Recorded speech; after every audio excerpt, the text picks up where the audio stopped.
Hey guys, noticed something the other day. It didn't even dawn on me at the time. You probably all have heard, even on the news, that GMAC lending company, which also has millions of mortgages out there for people, that they are going to stop foreclosing on homes, approximately 25 million homes. They will stop the process. In other words, 25 million people are about to live for free in their house. That's what it said, basically. They're not going to continue the foreclosure process right now. They're stopping it.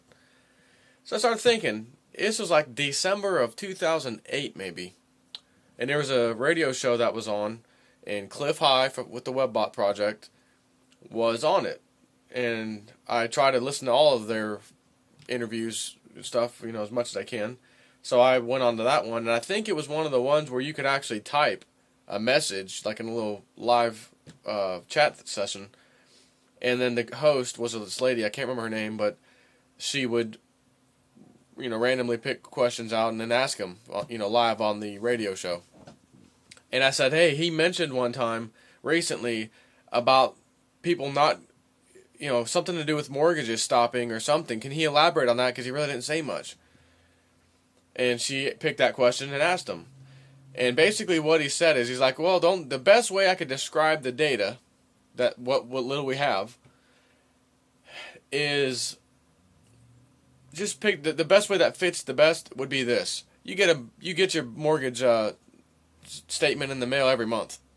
Well, what if you stopped getting them all of a sudden? You wouldn't pay it, and you could also say, well, I never got it, so why should I pay it?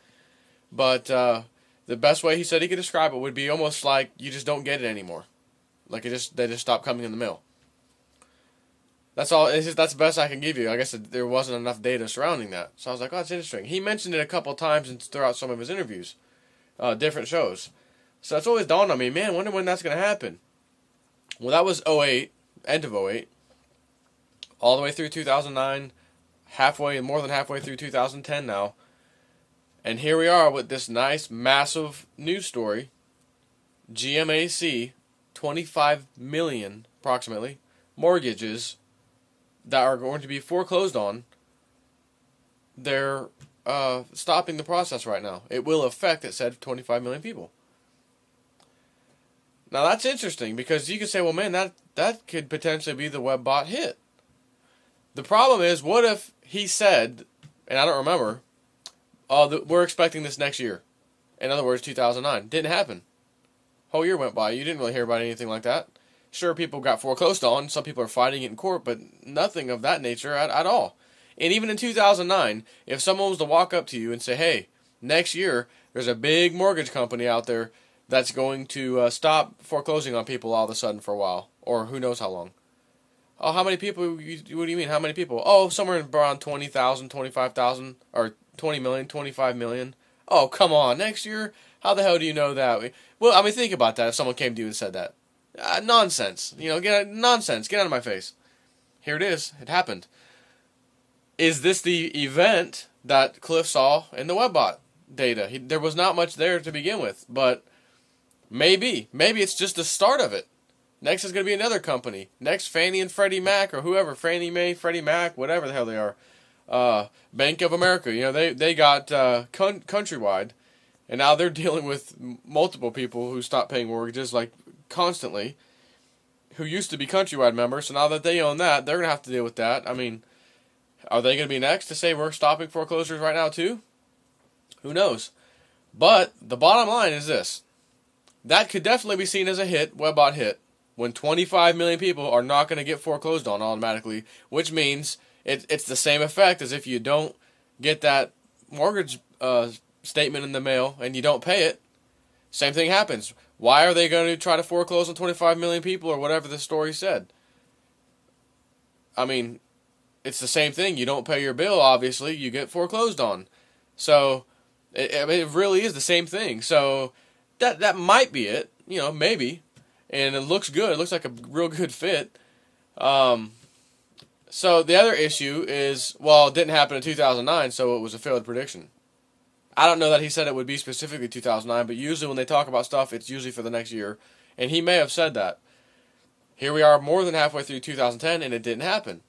But they've mentioned from time to time that in the early days of the webbot, they'd look at the data and they could see the immediacy data. Okay, here's something coming up soon, and make a prediction that was pretty solid.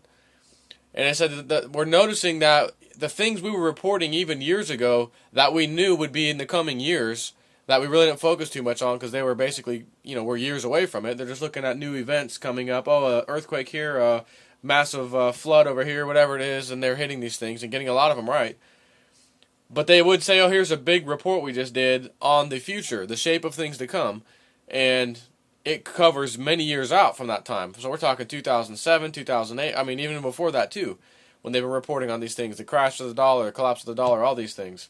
And I've been waiting since November of 2008 to November of 2009 for the collapse of the dollar then, because we knew it was November to November, something was going to happen. Didn't really happen. How about the next year, November of 2009 to November of 2010? Well, we're almost to October here. One more month is November. Sure enough, the dollar's looking real bad right now. It took a major dive recently. Gold and silver are skyrocketing, which is the exact same thing that would be happening, they said, while the dollar collapses. But it still may not even be the event. It might even be the next year. In other words, November of 2010 to November of 2011, when it is absolutely devastatingly serious. Sure enough, we have this massive webbot date, bigger than anything they've ever reported. They said it'll be bigger than everything. They don't know what it is. Could be financial, could be a terrorist strike, could be who knows what, but it's going to be absolutely huge. It will dwarf 9/11.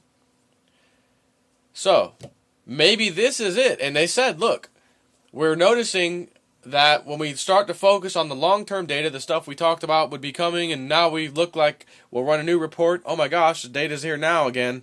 It's got to be this year, or it's got to be this September or November, whatever the date they're talking about.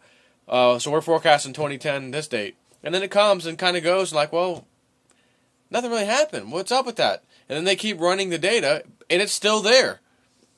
And it'll still be there. Like, okay, well, we have to keep reporting it.